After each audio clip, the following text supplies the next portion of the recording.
네, 2024년 1월 16일 이정훈입니다. 요즘 한동훈 국민의힘 비상대책위원장을 보면 진보 여당 같아요. 진보 여당.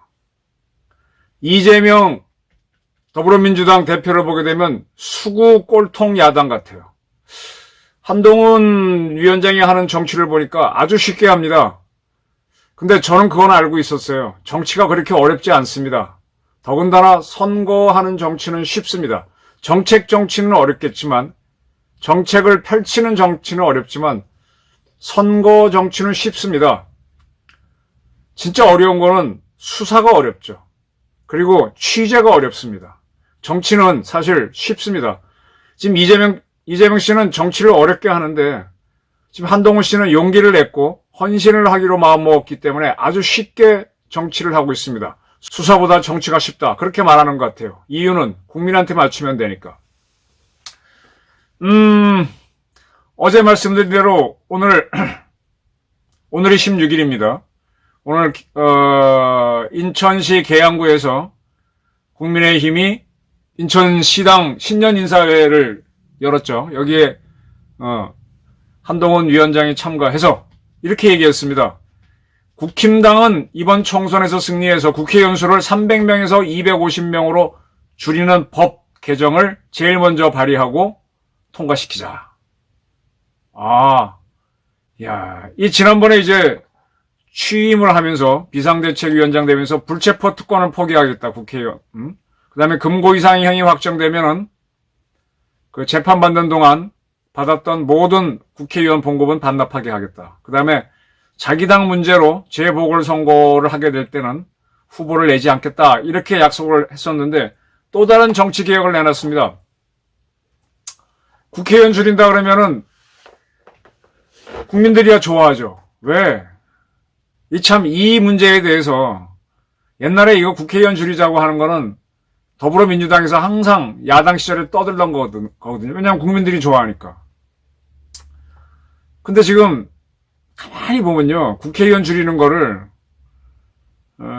제가 정치는 자세히 안 봤지만 쭉 지켜보니까 이 민주당이라고 하는 사람들이 야당일 때 오히려 국회의원 줄이는 걸 반대해 왔어요. 왜냐? 국회의원 수가 많아야 공천 장사를 할 수 있어요. 공천 장사를 가장 잘한 사람이 YS하고 DJ였잖아요.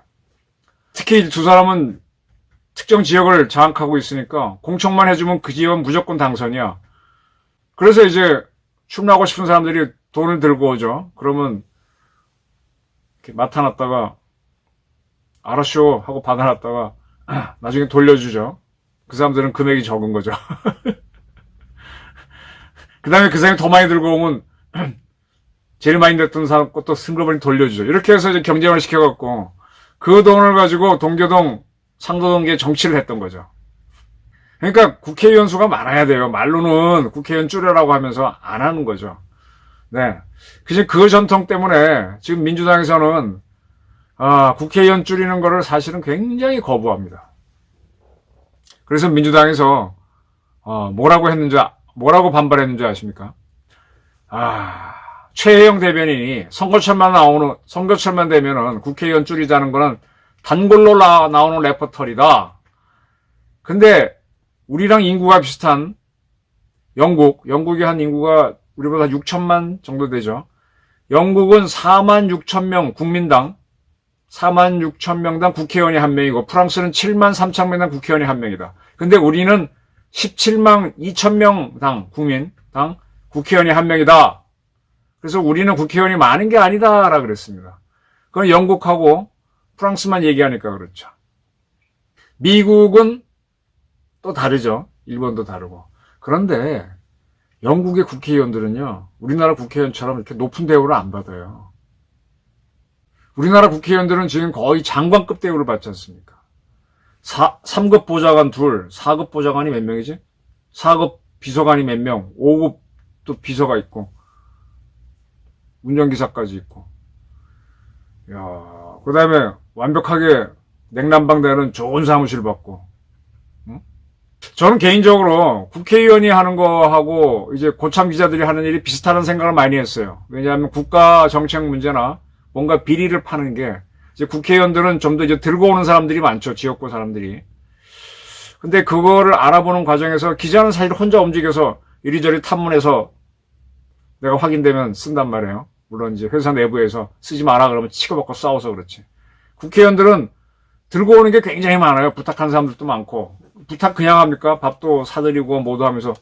그렇게 받아가지고는 뭐 크게 검증할 것도 없이 발표합니다. 왜? 검증 안 해도 되는 게 우리 같은 경우는 기사를 썼다가 틀리면은 골로 가죠. 중재위 갔다가 법원 갔다가 그러니까 우리는 굉장히 확인을 하는데 국회의원들은 면책특권이 있어서 허위로 얘기해도 돼요. 틀려도 된단 말이에요. 굉장히 국회의원이 쉽다라는 걸 제가 발견했습니다. 근데 중요하다 그래서 보좌관, 비서관, 비서 몇 명을 붙여주잖아요. 한 10명 붙어 있을 겁니다. 기자가 혼자 할 수 있는 거를. 그래서 보니까 정치가 중요하다 그래서 그렇게 어려운 건 아니다는 걸 발견했는데 그런데 이 사람들의 대우가 기자들이 받는 대우가 뭐 장처관급도 아니고 정부 부처의 국장급도 아니고 상당히 봉급으로 보게 되면 적은 대우를 받는데 하는 일은 비슷하거든요. 근데 우리나라 국회의원들은 너무 높은 대우를 받아요. 제가 이런 적이 있습니다. 옛날에 한번 어디 지방에 취재 갔다가 급해갖고 국회의원을 만나고 막 서둘러 가야 되는데 기차표가 없을 것 같아서 이거 뭐 어떡하냐 그랬더니 국회의원이 어찌어찌 하더니 표 있을 거야 그러더라고요. 그래서 기차를 타고 온 적이 있습니다. 나중에 알고 보니까 우리 철도청에서 꼭 한 2자리 정도는 비워놓더만요. 그 지역구 국회의원들이라든지 또는 갑자기 VIP가 탈 걸 위해서 비워놓는 게 있어요. 출발 직전까지 그 자리가 안 차면은 그 사람들 부탁으로 저 같은 사람을 태워주더라고요. 그러니까 국회의원들은요, 우리나라 그 철도도 공짜로 탑니다. 정부에서 운영하는 거. 그때는 그랬어요. 지금은 모르겠고. 대한항공 같은 것도 아마 자리를 금방 구할 겁니다. 굉장히 혜택을 누리고 있어요. 영국과 프랑스의 국회의원은 그렇지 않아요. 그러니까 이게 하는 일은 기자 정도밖에 일을 안 하면서 들고 오는 거 가지고 이렇게 터트려 갖고 또 그걸 언론 플레이에서 뻥튀기 하죠. 기자들도 자기 취재한 걸로 뻥튀기 하는 버릇이 있는데 국회의원들은 굉장히 뻥튀기 하죠. 기자들한테 막 나눠줘 쓰라 그러고 또 그러면 기자들은 또 그 친해지면 또 뭐가 있을까 봐 해서 열심히 써주고 해서 파당 언론이 나오는데 이렇게 해서 국회의원 해먹고 사는 거잖아요. 이걸 줄이긴 줄여야죠. 이런 국회의원들은 아니 국회의원을 줄이자는 목적이 아니라 일을 제대로 해야 되는데 일을 이상하게 하니까 자기 유리한 대로만 하니까 그래서 자꾸 국회의원 줄이자가 나왔는데 지금 이런 거를 지금 여당에서는 기본 체제를 유지하는 쪽으로 가야 되는데 한동훈 비대위원장이 줄이겠다고 나오고 야당이 반대합니다. 여러 가지 논리를 걸어서 네, 이 공천 장사를 못한다는 그런 절박함이 깔려 있는 겁니다. 국민권익위원회 정승윤 부위원장, 지금 위원장은 공석이죠. 정승윤 씨는 검사 출신입니다. 부장검사까지 하고 그 다음에 부산대학교 로스쿨 교수를 했죠. 그 다음에 원자력을 해야 된다는 그런 신념이 있어서 한때 저랑도 같이 모임에서 많이 봤던 사람, 했던 분입니다. 이분이 이제 권익위 부위원장이 돼가지고 지금 이재명 씨가 부산대병원에서 서울대병원 올 때 헬기 타고 갔죠. 그리고 노들섬에 내려서 서울대병원 갈 때 119를 타고 갔죠. 응급환자면은 부산대병원에서 치료를 받아야 되고 응급환자가 아니면은 자기 돈으로 KTX 타고 서울 가서 서울대병원 갔어야 되는데 119 헬기하고 앰뷸런스를 탔단 말이야. 이거는 저 같은 사람이나 이 방송 보시는 국민들은 절대로 그렇게 못합니다. 이거 특혜다.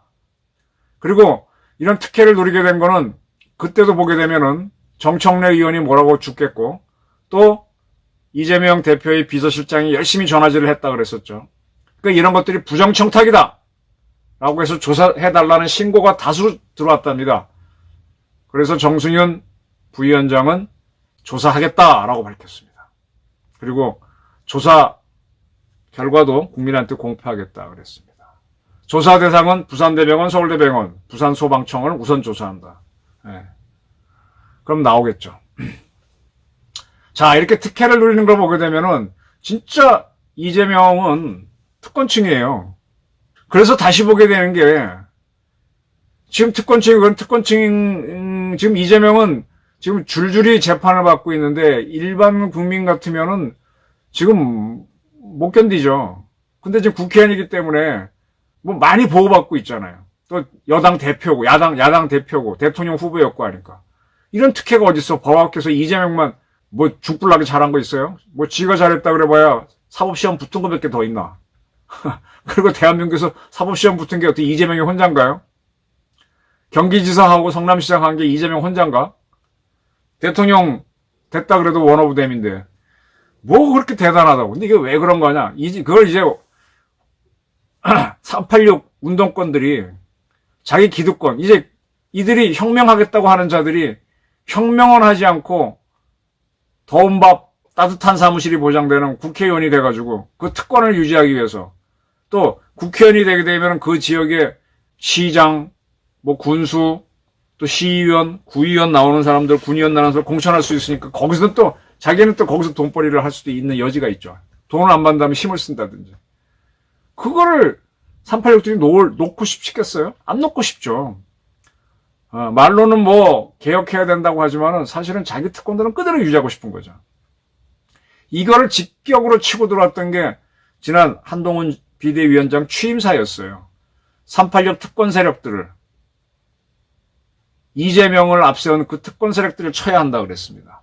그들을 치기 위해서는 근데 그들이 하도 겁을 주니까 이재명이가 겁을 주니까 겁을 먹고 있는데 겁을 먹는 거는 반응이고 용기는 결심이다. 용기를 내기로 결심했으면 헌신을 해야 된다. 헌신을 해야 되면 내려놔야 된다라고 하면서 본인은 이번 총선에 나오지 않겠다라 그랬습니다. 그리고 총선 끝나고 난 다음에 일은 생각하지 않기로 하겠다.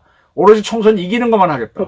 그러고 나서 이제 정치하고 게임을 비교했단 말입니다. 근데 정치는 게임과 다른 게 이기고 싶어 하는 거지만은 그 이기고 싶어 하는 이유가 있다는 것. 네. 그죠? 정치는 그런 거죠. 확실한, 그리고 이겨야만 절박한 게 있는 게 정치죠. 그게 없으면 게임이 되는 거죠. 지금 이재명 대표와 개딸 전체주의, 운동권 특권 세력 폭주를 막자라고 한동훈이 그랬단 말이에요. 운동권 특권 세력들이 드글드글 하니까 헬기가 날라오고 하는 거지. 자, 이걸 치고 들어갑니다. 이렇기 때문에 지금 한동훈 씨는 진보적인 여당이 되고 있고 이재명은 수구 꼴통의 야당이 되고 있습니다. 완전히 여야가 바뀌었어요.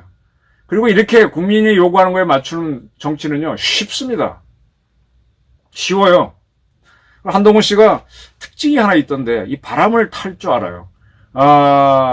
이재명 씨가 이게 달리는 거 보게 되면 무게를 잡고 다니고 이렇게 하잖아요.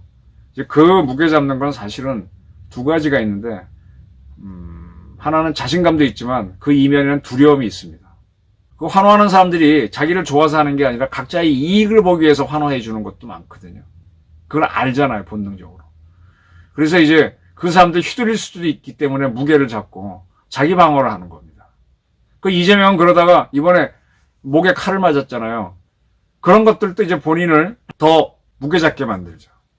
그래서 군중이 많은 데서는 이재명이 연호를 해도 이렇게 선뿔이 나서기가 겁이 나는데 한동훈 씨는 막 정치에 나와서 그런 것도 있겠지만 본인이 마다하지 않고 막 의자에 올라가서 손도 흔들고 사진 찍어달라면 다 찍어주고 이거 바람을 타요. 가볍게 정치를 하고 있습니다. 이거 본인이 용기를 내겠다는 거하고 헌신하겠다는 의지가 있기 때문에 가능한 거지 아니면 이거 못합니다. 사실 굉장히 두렵습니다. 저도 뭐 생방송도 해보고 여러 가지 뭐 토론회도 해봤지만은 막상 해보면 두려워요. 근데 뭐 사람들이 오는 것도 이건 내가 다 감당할 수 있나? 이 사람들이 나를 좋아하는데 감당할 수 있나? 이런 두려움도 생기는데 이걸 하는 겁니다. 그래서 굉장히 지금 헌신과 용기를 내고 있는 거죠. 저는 이렇기 때문에 이번 선거가 지금 뭐 비례대표까지 손을 보겠다는 거잖아요. 지금 비례대표도 지금 이재명은 자기네가 가장 유리한 방향을 찾고 있죠. 유리한 방향은 공천을 많이 할 수 있는 자리죠. 지고 이기고는 내 책임 아닌 거고. 한동훈이 굉장히 가볍습니다.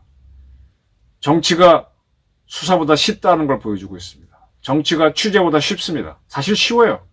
그 다음에 당선되고 난 다음에 정책을 펴기 위해서 국회에서 법을 만들고 그 법을 만들어서 국민의 반대를 뚫으면서 정책을 밀고 나가는 그건 어렵겠죠. 그거는 이제 잘했던 사람들이 이승만, 박정희, 전두환이고. 그걸 못했던 게 김영삼, 김대중, 노무현, 이렇게 문재인. 네. 그래서 저는 한동훈이 이끄는 진보 여당이 이재명이 이끄는 수구 야당을 상당히 압박하고 있다라고 봅니다. 그래서 하나 궁금한 게, 자, 이재명 씨는 이번에 개항을에 출마하겠다 그랬는데, 개항을 역대 선거를 쭉 보니까요, 16대에는 그냥 개항 가불이 없이 그대로 선거를 했는데, 그때부터 송영길 씨가 쭉 민주당 쪽에 당선돼 왔습니다. 16대, 17대도 이제 송영길, 18대도 송영길. 그런데 이제 송영길 씨가 그리고 하고 나서 인천시장이 됐던가 보궐선거를 했는데 이때 처음으로 이상권 씨가 한 5%포인트 차이로 이상권 씨가 한나라당 후보로 나와서 민주당 후보를 이끌고 이기고 잠시 2년짜리 국회의원을 해봤습니다. 그리고 19대에선 다시 민주당이 되고 그때는 이제 최원식 씨가 됐는데 그거는 송영길 씨가 이제 시장을 하기 때문이었죠. 계속 했기 때문이죠. 그 20대 때 다시 송영길, 21대 때 다시 송영길. 그리고 지난 개항을 보궐선거에서 송영길 씨가 서울시장 후보로 나오면서 비워주니까 이재명이 들어가서 당선됐습니다. 근데 이재명 씨가 그때 이길 때 윤영선 후보를 11%포인트 차이로 이겼어요. 지금 개항이 늘 민주당이 유리한 쪽인데 한 번 보궐선거에서 진 것 빼고는 10% 좌우를 이겨오는 데인데 어쩌면 개항을 해서 이제 국민의힘에서 누구를 후보로 내세울지 모르지만 이재명을 이길지도 모르겠다 생각이 듭니다. 왜? 수구 꼴통으로 가니까. 이재명이라고 하는 사람의 정치적 생명을 끊는 거는 개항을 해 나타난 국힘의 자객 후보가 꺾을 수도 있겠다. 그래서 탈락시켜버리면 그 다음에 법적으로 처리하는 건 민주당도 부담이 없죠. 너 고생했는데 이제는 네 혼자 힘으로 살아. 국회의원도 아니고 우리도 신세질 필요 없어. 어쩌면 이렇게 흘러갈 수도 있겠다 싶습니다. 왜냐? 한동훈 씨가 지금 가볍게 바람의 정치를 하고 있으니까. 이렇게 되면은 수구 꼴통 세력에서는 한동훈을 향한 테러를 준비할 수 있겠죠. 그 테러를 혹시 있더라도 그 테러 잘못했다가 오히려 한동훈 인기가 더 올라갈 수도 있어요. 이재명처럼 어리뻥뻥하게 하는 게 아니라 탁 맞고도 뻗떡 일어나거나 아니면 오히려 뭐 테러범을 제압하거나 나는 특혜 안 받겠다고 데일밴드 붙이고 그냥 가버리고 와 할 겁니다. 정치가 어렵지 않은데 우리 그 YS DJ 같은 사람들이 정치를 권위주의로 만들어서 어렵게 했습니다. 정치는 어렵지 않아요. 사실 정치를 쉽게 했던 게 박정희, 전두환. 정책을 펴기 위해서 어떻게 합니까? 계속 공무원들을 설득하고 내 사람 만들어 간 거잖아요. 뭐 어려울 게 뭐가 있어요. 하고 있으면 선물 갖다 주는 거 받아 챙기는 그런 정치인들이 정치를 어렵게 하는 척한 거지. 정치 어렵지 않습니다. 네, 저는 진보 여당을 이끄는 한동훈 위원장한테 지지의 박수를 보내는 바입니다. 감사합니다.